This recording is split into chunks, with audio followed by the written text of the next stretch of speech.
9:45 also. So we're actually a little bit ahead.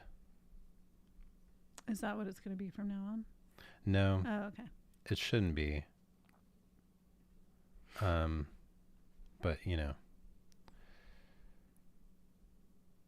gonna make sure I've got this.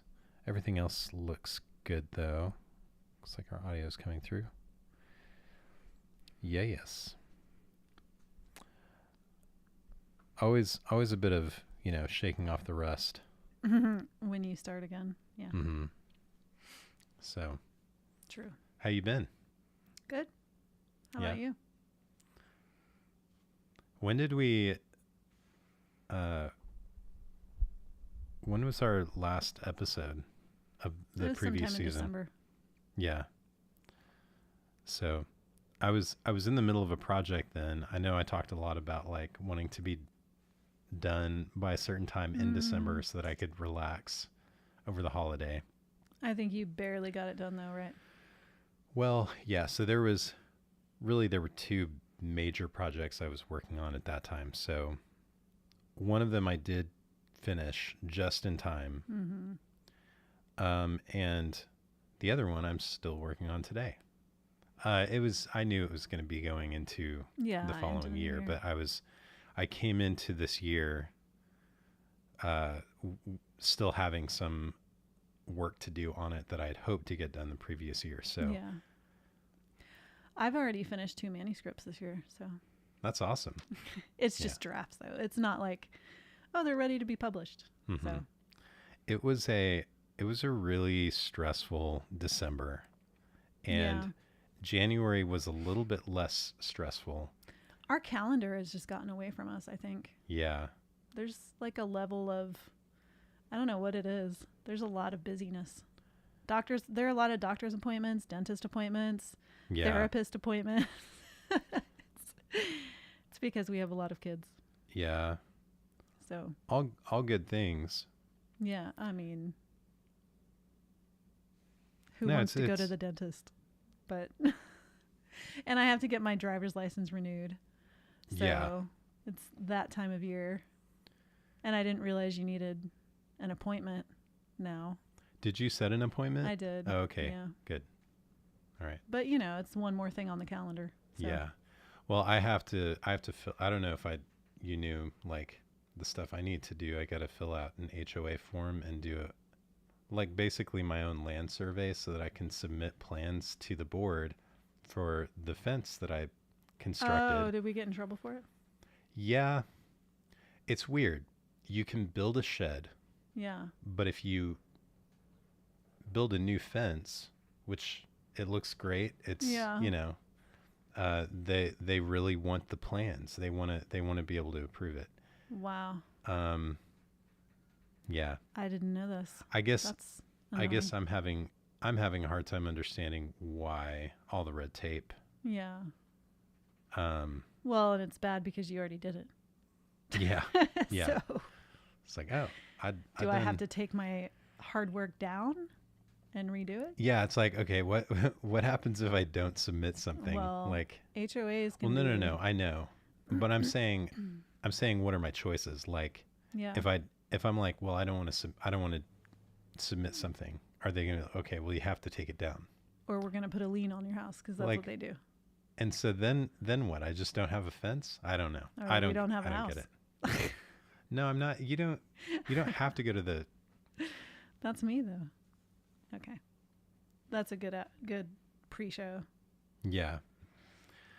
Yeah, so we're talking about collaboration today, and this topic came up because you know what? I just remembered something that I want to have because we have the little intro thing that I wrote. Oh. And I don't have my phone in here with me, so I'm going to go grab that real quick. Oh, okay. But you can talk about how this topic came up. Okay. As a part of the pre-show. Okay. I'll be right back. Well, we were trying to come up with topics for this show, and Ben and I both are in collaboration projects right now, and so we thought that would be a good one. Plus, we collaborate a lot with each other. And I don't know, it's one of those things that I feel like is important for people to talk about, how to collaborate well, and some of the questions you might want to ask before you collaborate with someone else. So yeah, that's kind of how we came upon this topic. So if Ben were talking about how we came up with this topic, he would still be telling the story, because he talks in circles and I talk in a straight line. Don't tell him I said that. Hey. What's up? What were you talking about? Oh, let me guess. I talk in circles. No, I heard you. All right. There we go. Well, shall we get the show on the road? Let's go. All right, let's do this.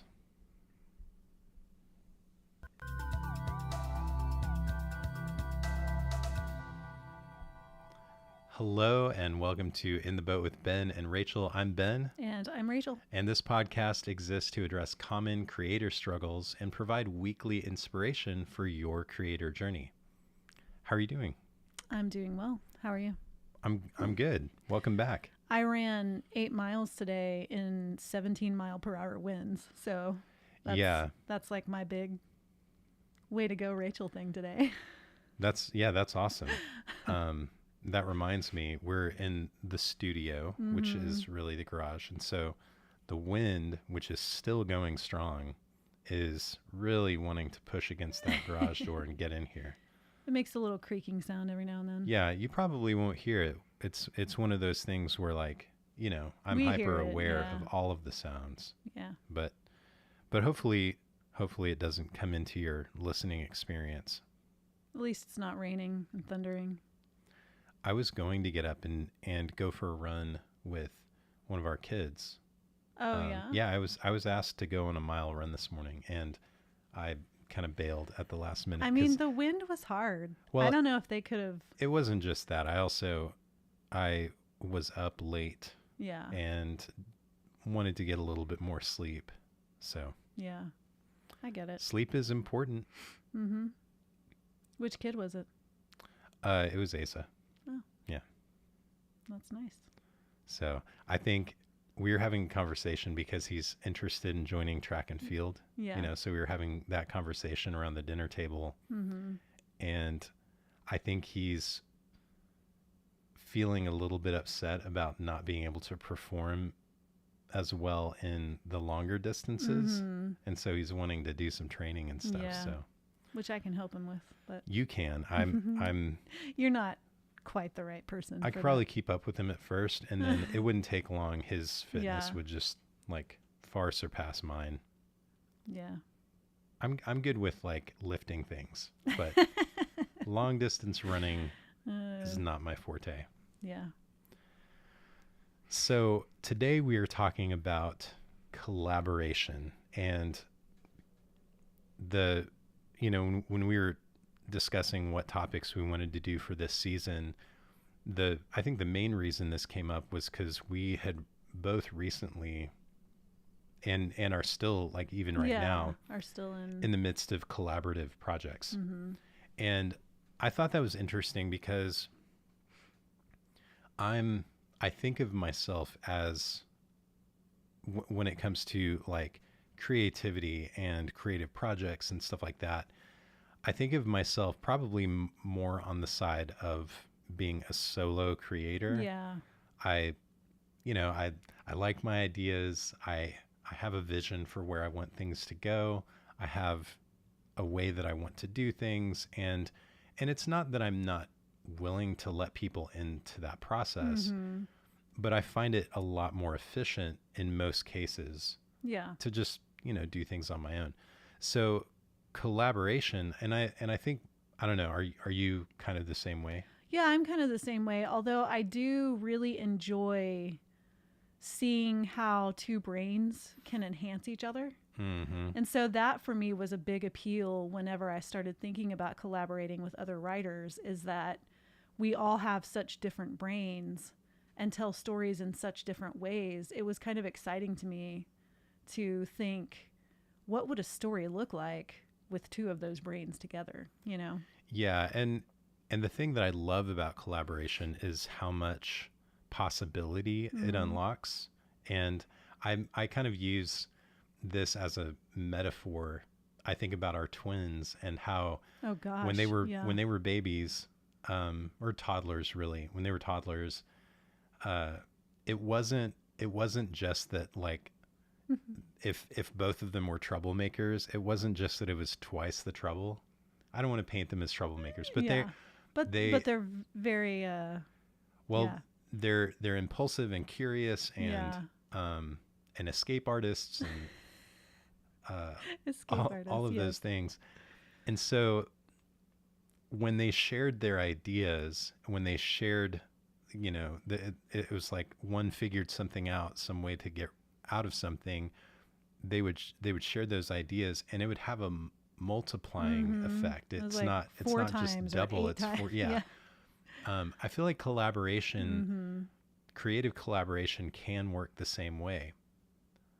But especially if you're a person who mostly operates as a solo creator, the reason you might feel hesitant or might feel like collaboration is a challenging experience has less to do with what ends up happening creatively and has more to do with some of the things that happen logistically. And those are the things that, especially when I, first started doing more collaborative stuff, there were just questions that I didn't think to ask, things that I didn't think about. And you can end up having such a bad experience collaborating with somebody that you think, I'm never doing that again. Yeah. And I think that's a shame because, there are a lot of amazing possibilities. Yeah. If we can figure out how to make collaboration work. So I thought it would be interesting today to talk about some of the questions that we can ask before we begin a collaborative project, and then also get into some of the things that we can do to be better collaborators. Yeah. How's that I think sound? that'd be good. Yeah. So I figured I would just go through these five. I didn't put these 5 questions. I didn't put them in any specific order, but I thought we could take them one at a time and just kind of riff on them. Does that sound all right? Yeah. Okay, cool. It's allergy season, so I've got a little bit of... Well, and the wind. Yeah, and the wind. Just blowing everything in. I feel like I say it's allergy season. Is it just constantly allergy I think it is, yeah. Okay. All right, so the first question, and I think this is kind of the most important question, but it's who are the stakeholders involved in the project? And when I use the word who, I want to get like really deep into that query. It's like, who are these people? What are their motivations? What are their expectations? What are their desires? What do they, think about? Like, why do they want to collaborate with me? Like, really get to the meat of it. But stakeholders is kind of, it's a jargony sort of word. So I wanted to define that a little bit too. It's really anybody who has a stake, or who would be affected by or has some kind of expectation or desire related to a project. Now, if you're just doing a collaboration like with another creator, it's probably just the two of you. If you're working inside a company, then it can be more complicated. It could seem like, oh, it's just me and my coworker and my boss. But there could also, your boss's boss has some kind of stake in the outcome of that project. Somebody in another team entirely might have some kind of stake in it, you know. So like it's important to ask the question, like who are all of the people? Um, but you know, if it's just you and another creator, I think it's still worth, you know, kind of asking like, who does this affect? Like, are there other people who have expectations or desires that we need to think about as we're preparing to do this project together? Yeah, I think that's good. Yeah. So the question, so going back to the question of who, I'm really, especially in the beginning, I'm really interested in understanding as much as I can about who that other person is, what their communication style is, when they're available, what kind of skills and expertise they bring. And, you know, again, going back to that question, like why do they want to work with me? What kind of expectations do they have about the skills or expertise I'm going to bring to this project?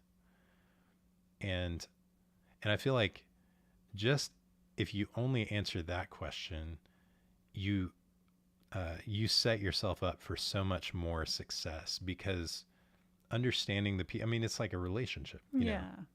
Well, collaboration is a relationship, and you don't want to get involved with somebody who's directly opposed to the way that you work, you know? Yeah. I think when I think about the people I've collaborated with so far, and they're just other writers, but I've read their books and they're in a writing group with me. And so I know them intimately, because you always know writers from their books. You know, I know that they're solid writers. I know that, so I would never, well, I mean, maybe not never, but I don't feel like I would feel as comfortable going up to a writer I didn't know, or I didn't know how they worked, you know, because even when you know the people, there are still surprises along the way in the collaboration process. Yeah. I mean, you can't possibly, I think though, and this kind of, I wonder if it's useful, because if you think about collaboration as a skill, part of that skill is being open to that initial conversation, and being as honest as possible, and just having really clear communication. And so if you initiate that conversation and you're like, hey, I just want to like, we know each other well already. But I want to learn some more things about you that I think will be useful as we work on this project together. Can we have a meeting and just, you know, have some back and forth and kind of, you know, share questions? And, you know, some people might be very open to that, and other people might be like, why? What, you know, what's the point? Yeah.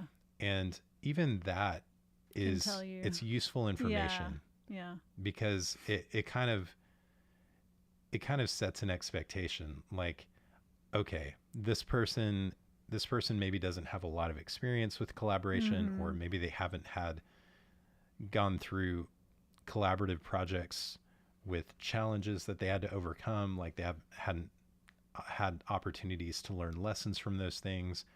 So I know going into this project, that's going to change the way I communicate with this person, the things that I ask from them, and the things that I expect, which is going to save you a lot of suffering, right? Because if you go in expecting things to go really smoothly with someone who's not a good collaborator, then you're going to be frustrated a lot.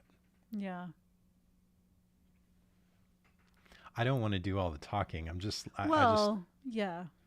We should probably move on to the next question, though, because we have 5 of them.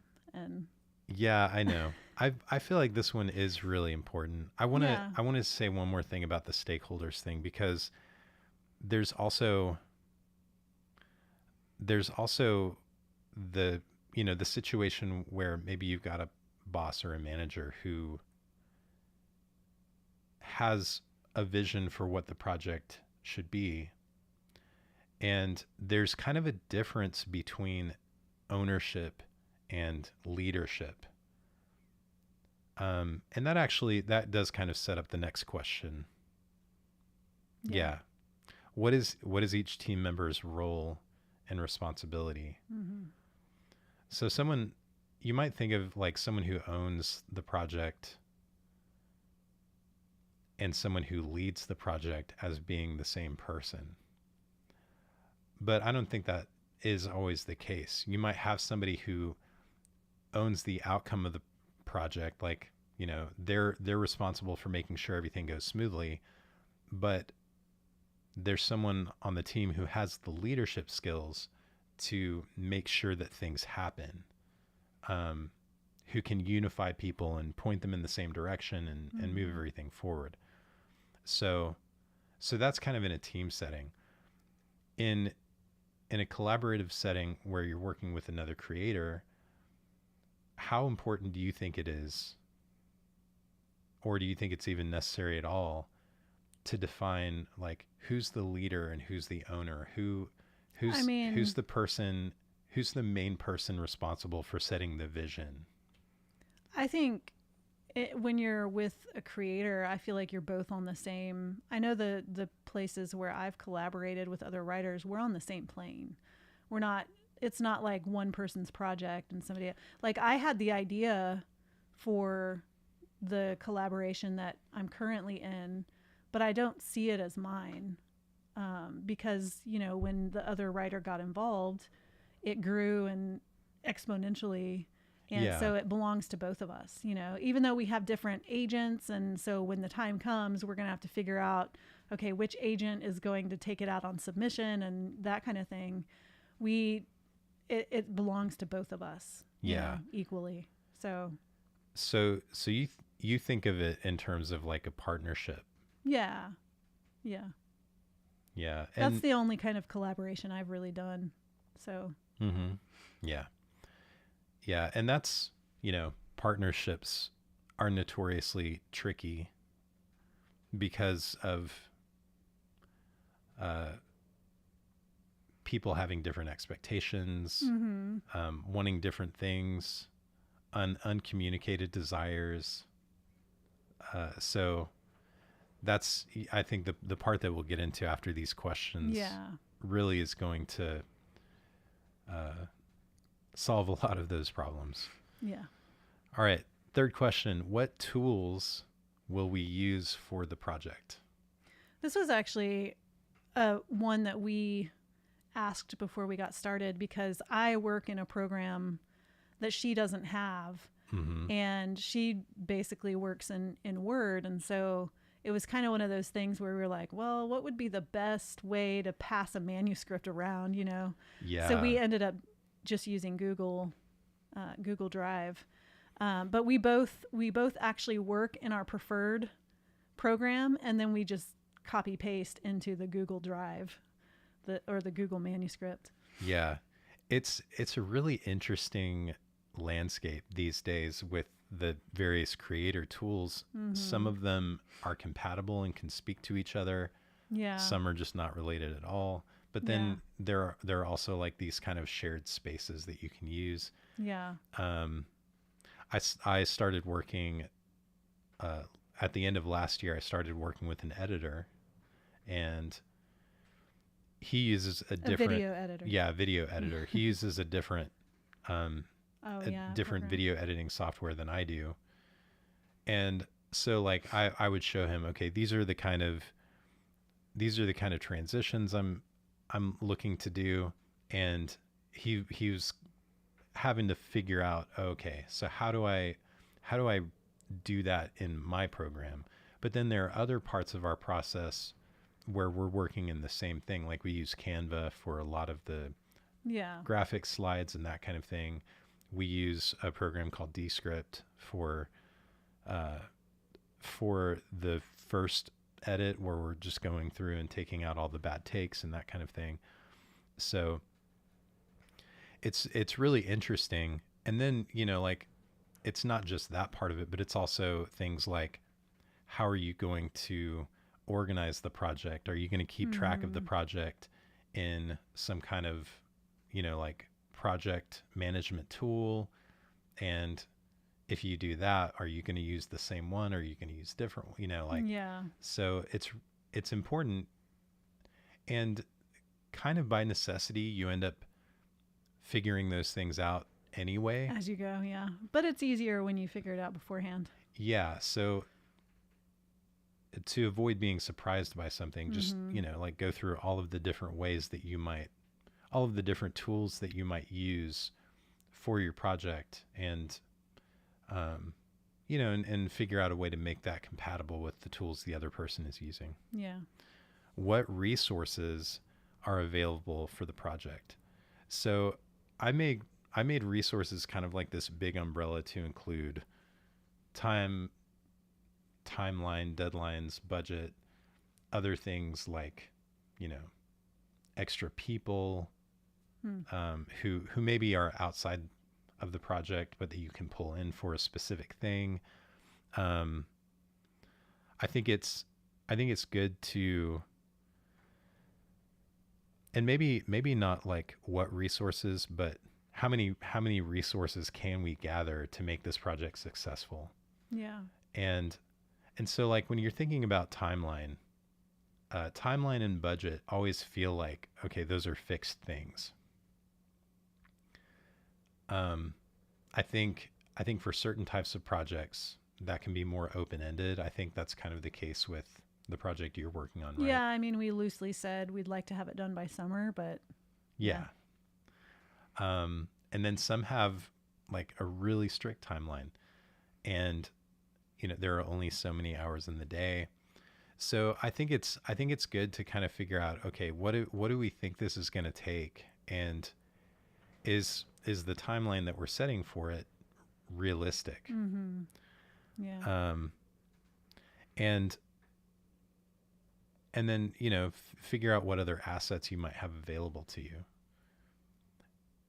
And sometimes that means taking some time to like think through the different parts of the project where you might have challenges. This is the last question, but I think it's related. What are the potential risks and challenges the project might face? And so if you're thinking through all of those things, then you can identify places where it's like, oh, yeah, we might run into a bottleneck here. Neither of us really knows how to handle that, but who do we know who might know how to do that? Or who do we know who knows somebody who might know how to do that? Yeah. Have you ever, like, I don't know, in your experiences, have there been situations like that where like you come to a situation and it's like, oh, we didn't see this coming? Not really. I mean, it's more like research related. So all we have to do is get a book from the library or something. But that's one of your assets is you can source information from the library. Yeah. Or online. As long as it's accurate information online. Yeah. So the last part of that last question, what are the potential risks? I think this is my favorite question to ask, is what is the plan B or C or D in case we miss our deadline, in case we run out of budget, in case, like, figure out what the worst case scenario might be for the project. Everything goes wrong. What do we do? Yeah. And in a collaborative setting with another creator, when it's just the two of you, the stakes might feel a lot lower, but it's also good to define what that looks like and what your plan will be. And hopefully you don't have to deal with that. Mm-hmm. But just having that takes a lot of pressure off, because it's like, okay, even if the worst thing happens, we have a plan. See, I have a hard time making a plan B, C, and D, because I will do everything I can to make plan A work. Yeah, and it just makes me laugh. I never have a plan B. So that's a real thing, though, because for some people, having a backup plan becomes an excuse not to make things happen. Yeah. And I think you have to know that about yourself, whether or not that that will affect the way that you approach working on the project. Yeah. So for me, working on a collaborative project inside a company, I have enough discipline, not as much as you. We're going to talk about discipline this season also. Are. But I have enough discipline to, not let the project get off track because there's some backup plan. But the reason I need to answer that question is because I need to know, it's kind of the anxiety and some of my own issues, but like I need to know what happens if we don't deliver this on time. Mm-hmm. Because the story that I'm telling myself in my head is unacceptable. That's an outcome that I can't accept. So if that's actually the outcome, I don't want to work on this project. Yeah. But if you can tell me a better story than the one I'm telling myself, I want to hear it, because that's the story that I want to like repeat to myself in the moments that the project feels completely unmanageable. Mm-hmm. If everything falls apart, this is what's going to happen. And it's like, okay, that's not ideal. Like, it's not ideal that we release it 2-3 months late or, whatever. But it's acceptable. Yeah. Versus, the company's going to fall apart and everybody's going to get laid off. Yeah. Or, something like that. You just pulled a me. Just kidding. I like to think of myself as an optimist, but in certain situations, I can bring on the pessimism. All right. So those were the 5 questions. Who are the stakeholders? Who are they? What are the roles and responsibilities? What tools are you going to use for the project? What resources do you have available? And what are the things that might come up that you're not, you wouldn't be expecting? Yeah. And how do you plan for those? So what makes someone a good collaborator? That's an interesting question. I think. Do you think it's a skill thing or a personality thing, or? It's probably personality. I guess thinking about the opposite, like what makes a bad collaborator. Mm-hmm. I would say the things that would turn me off for collaborating with somebody is like overconfidence maybe, or like arrogance, like in their own skills. Yeah. I feel like, because that is a sign to me that they're not as flexible and teachable. Not that I feel like I have something to teach whoever I collaborate with, but like we're both teaching each other things. And if there's a writer who doesn't feel like they can be taught anything, I'm not really interested in collaborating with them, because I feel like I would be bulldozed by the ideas, Yeah. Yeah. So there's humility it's really useful. Confidence is important. It has its place. I think you need some degree of confidence to do the creative work in the first place. Yeah. And I'd say a level of trust too, because in both of the collaborative projects that I've done, they've both challenged me because the other writers wrote in a way that I don't normally write, So the first project, the writer never did any brainstorms, and I don't work ever without a brainstorm, even if that changes as I'm writing the story. I usually know the end before I start at the beginning, Yeah. And so that was really challenging for me to just write off the cuff, Mm-hmm. And then the one that I'm working on now, I tend to write all the way through a first draft, before I even go back and revise anything.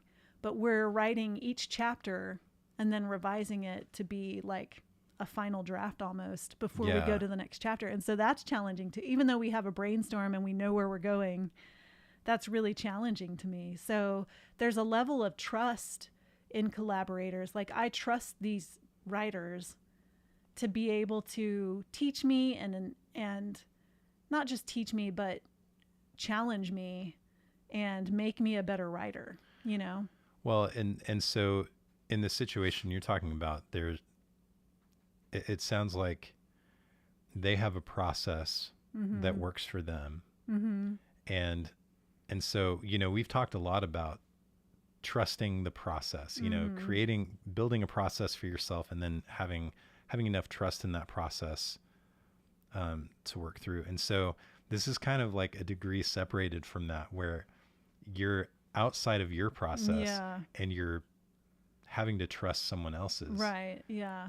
Yeah. And I think that does take a lot of humility, teachability, flexibility, lots of abilities. Yeah.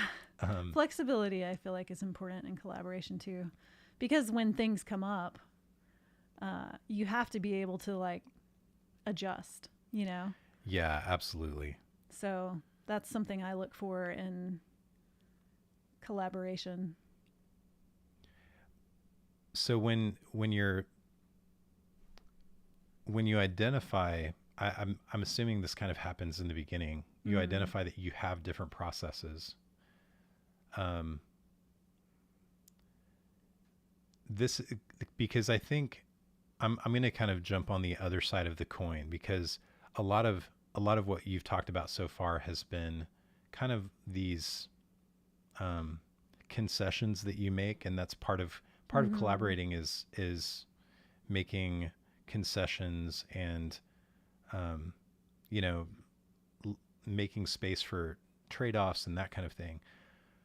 But I also think it's important to be able to stand up for and at the very least make a case for things that you think would be good for the project, not just because it's the way that you do things or it's the way that you prefer to do things, but that you actually believe that it's better for the project.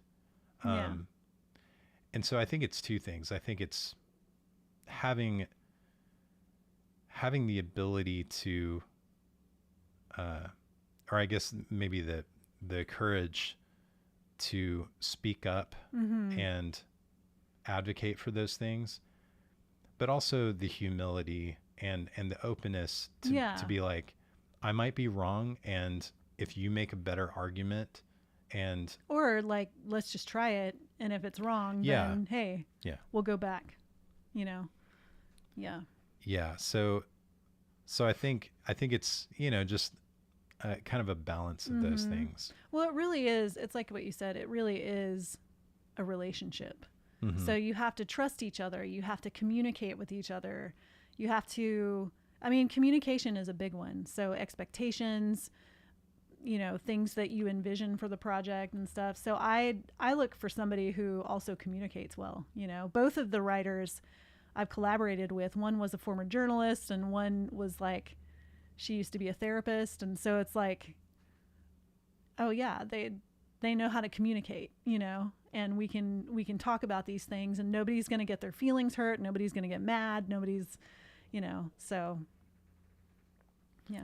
Yeah. And it's good communication, I think, in a collaborative environment has a lot to do with being proactive also, and not, and this is something I've been working on, and it kind of falls into the same category as some other things that I'll get into in a second. But proactive communication really is this concept of like, you anticipate the questions that the other stakeholders might have. You anticipate things that they might want to know about the project, and instead of waiting for them to come to you with those questions, you find ways, either through tools or through direct communication, you find ways to be proactive and give them that information. Like on the other side of that, on the receiving end of that feels great, because it's like, oh, I don't ever have to like wonder or guess. Like I know I'm going to hear from this person. They're going to tell me what's going on. Yeah. And so I've been really, that's been kind of one of my weaknesses in the past is like, I'll just work on stuff and it's like, just trust me, I'm working on it. I got it. Yeah. And not acknowledging how good it feels to be in the loop and to know what's going on, you know? So, I think of some other things that kind of come more naturally, maybe to people who are more organized, but project organization has been one of my struggles, and it's one of the things that I'm really trying to work more on. Yeah. And there is a communication component to that, but it's also like, is this organized to the point that if I needed to just hand it over to somebody else, they'd be able to find all of the pieces they need? Yeah. You know? Yeah. Or if somebody is needing something from me, do they know where to get it? Like, have I organized the parts of the project that I'm working on in such a way that they don't have to hunt me down and ask me, hey, where is this thing? I can't find it anywhere, you know, whether it's a Google document or some project file from one of the different softwares we use, you know. It's tough because in my own process, I'm just like, I'm going to use this thing here and there. And everything's in my downloads folder, and there's no rhyme or reason to the way that I organize the assets. Yeah. Which is not a great way to work. Like that comes back to bite me all the time. Yeah. But in a collaborative work setting, worse. It's even worse. Yeah. Yeah. Yeah. I have for all of my collaborations, I have separate, like, because I'm a person who prints everything, and, you know, I have separate file folders. I mean, you've got a level of organization that I could only dream of. Well, it's because I can't stand not being able to find things. Like, it is I hate wasting time looking for things. Yeah. So I have everything exactly where I remember it should be. So it's like a compulsion. This is kind of a funny anecdote, but there's a song that I use. For Podia, we subscribe to a service called Artlist. It's for royalty-free music. Yeah. And so there's a song that we use for the intro. And the way it works with Artlist, you just go and you find the song that you want and you download the MP3 or WAV file. So I did a search for the title of that song. You know how you can search your files and it'll show you like every instance of that. And I'm not kidding, I had like 9 copies of that same song because I've saved it in so many different places and multiple versions of it. That would drive me insane. Because oh my gosh.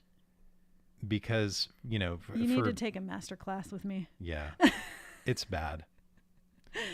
Oh my gosh. Fortunately with my collaborative work, I'm a little bit more organized. Yeah. So. Well, I think that's the thing about collaboration too, is that, and I've said it already, but it challenges us. Like, these skills that we may not be quite as good at. Yeah. It challenges us to get better at those skills, you know?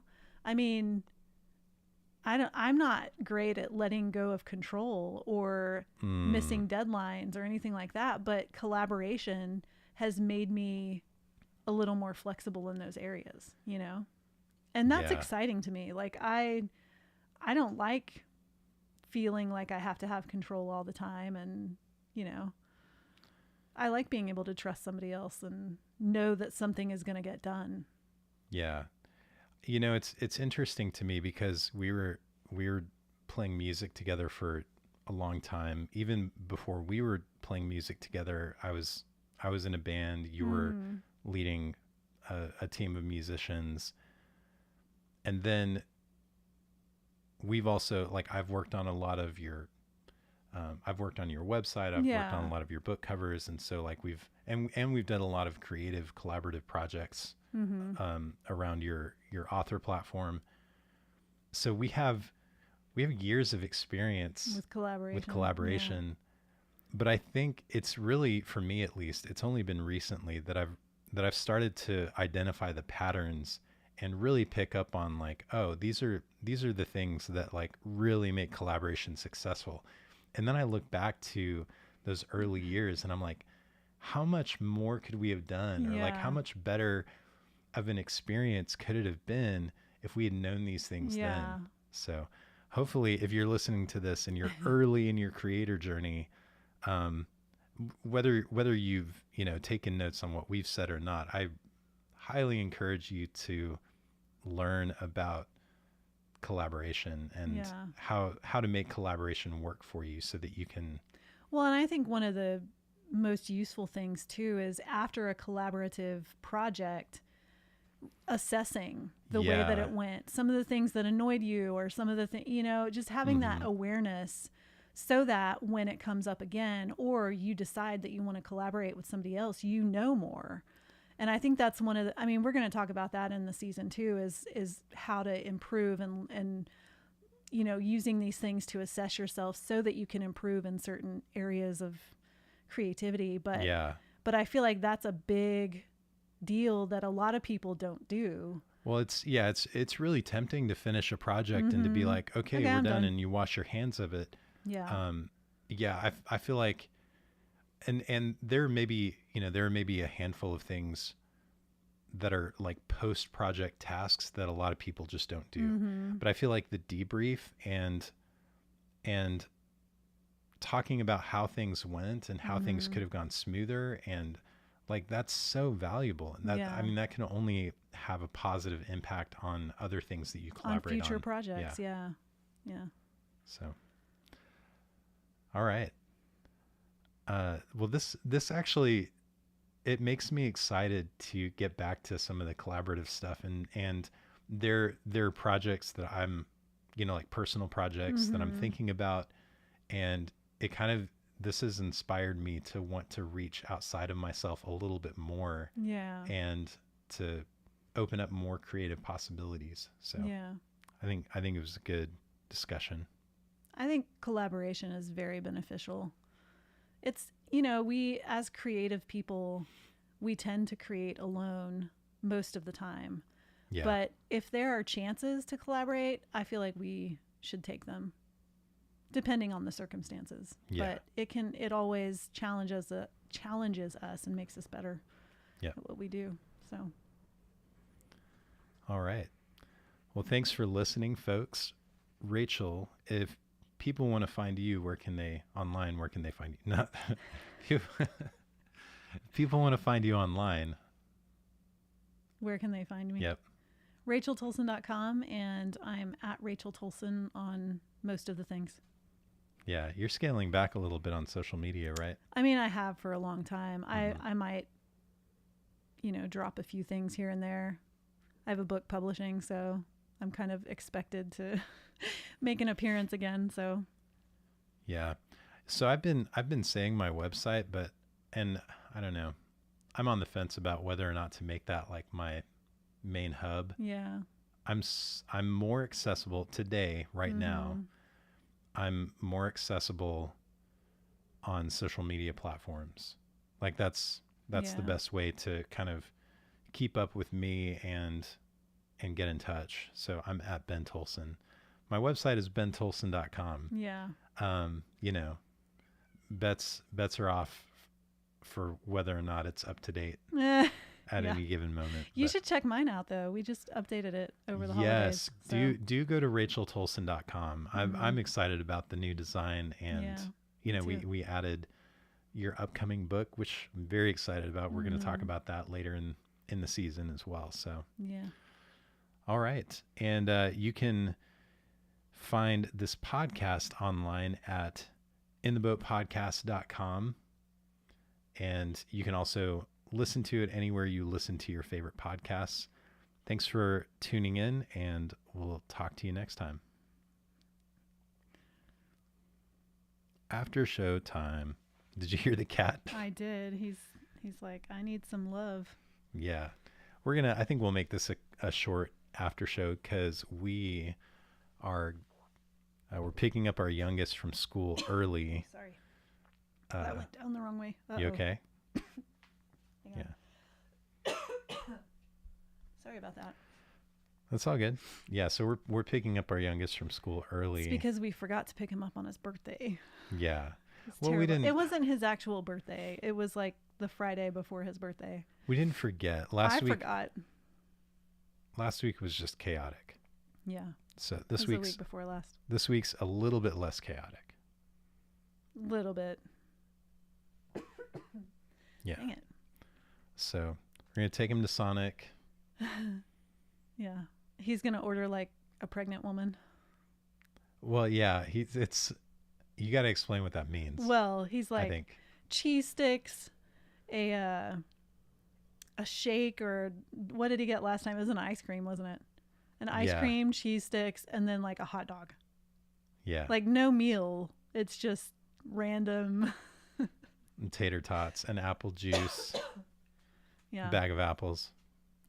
It's funny. I'm just kidding. I don't know if people are probably like, who is this person ordering? I might get myself some tater tots. Cheese sticks. Yeah. I'll say this last thing. I started doing this new thing. I was trying something new with my diet because I found out that I've learned this after 40 years. It's not that I have to find the right diet for myself. I have to find something that I will do because Jeez. You're all right. It's okay. I'm not all right. Yeah. I have to find something that I will do. Because my problem is if I make it too restrictive, then I just won't stick with it. And then or like I'll stick with it for a little bit and then I'll go nuts. It blows up, like yeah. in the other direction. If I don't have, if I don't put any restrictions on whatsoever, I also I tend to just discipline. You're not disciplined. I like food. Yeah, I love sugar. Yeah. I love sugar. Love sugar. He does. I had to like write my name on these snickerdoodles that I baked and put in the freezer because they were disappearing at an alarming rate. I was listening to a podcast earlier that was talking about how bad sugar is for you and how, terrible it is for all of the different processes in your body and that it ages you faster and all this stuff. And I was thinking to myself, yeah, I should probably eventually just stop having sugar. And that makes me want to go get a box of Oreos. Yeah. Like, well, how do you cut it out completely? Yeah. Like, it's fun. Just cut all the joy out of I mean, life. I have baked desserts that don't have processed sugar and stuff. So I just, and they're good. But you can't beat my cinnamon rolls, right? So how do you replace all the sugar in that? What did Cody say? He said, my thoughts on diet are the active thinking about what you're eating tends to make you eat a reasonable amount of calories. Yeah. So like, yeah, I guess maybe in the case of mindfulness, and then just about any diet works for me until I say screw it and free feed. Oh, that's funny. I mean, I think that tracks with the roller coaster that I've been on for my whole life. It's like, I'm going to try this thing and until it doesn't work. And then I'm like, yeah, it really, I think I understand the like biology and psychology behind why that happens. So I don't know why I should be surprised when that does happen, but it's like clockwork. It's like, okay, I'm going to do this thing and I stick with it for a little bit. And then I don't go like super crazy, but What's bad for us though is that I'm a very restrictive person, and that comes naturally to me because, I've been through anorexia and all of that. But I'll tend to buy extra stuff at the grocery store because it looks really good, and then it'll last me forever. But you'll be just done like with it. Nibble at it, and I'm like, great. That's why, like, when I go to the grocery store by myself, I don't get Yeah, anything. I know. Because I'm like, if it's in the house, It's terrible. I'm going to eat the whole thing. Yeah. I'm sorry. No, it's my fault, but yeah. if you could just. If only I'd had the same childhood trauma that you did, I too could be very disciplined with my food intake. Oh, but no. Gosh. All right. On that note. Thanks again for tuning in, and talk to you next time. All right.